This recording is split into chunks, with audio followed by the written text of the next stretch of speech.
Telugu Desam party Bharatiya Janata పార్టీల పొత్తుమైతే ఖాయమైపోయింది.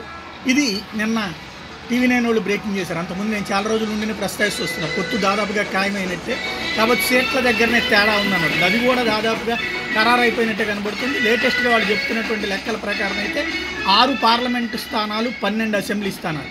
సరే, దీన్ని అంగీకరించలేని పరిస్థితి అయితే మిగతా వాళ్ళలో ఉంది. అందులో ప్రధానంగా ఏదైతే అధిక సీట్లు కోరుతున్నటువంటి వాళ్ళు ఏమడుగుతున్నారు అంటే, బీజేపీలో ఉన్నటువంటి సీనియర్లు అయితే సగం సగం తీసుకోవాలని, లేకపోతే కనుక 25 సీట్లకు తగ్గకుండా తీసుకోవాలి, 25 అసెంబ్లీ 10 పార్లమెంట్ అని అడుగుతున్నారు. అధిష్టానం వైపు నుంచి క్లియరెన్స్ అయితే 6 పార్లమెంటు 12 అసెంబ్లీకి వచ్చింది అన్నటువంటి పాయింట్ టీవీ9 బ్రేక్ చేసింది. అది ఎంతవరకు వాస్తవం అనేటువంటి రాబోయే రోజుల్లో తెలుస్తుంది.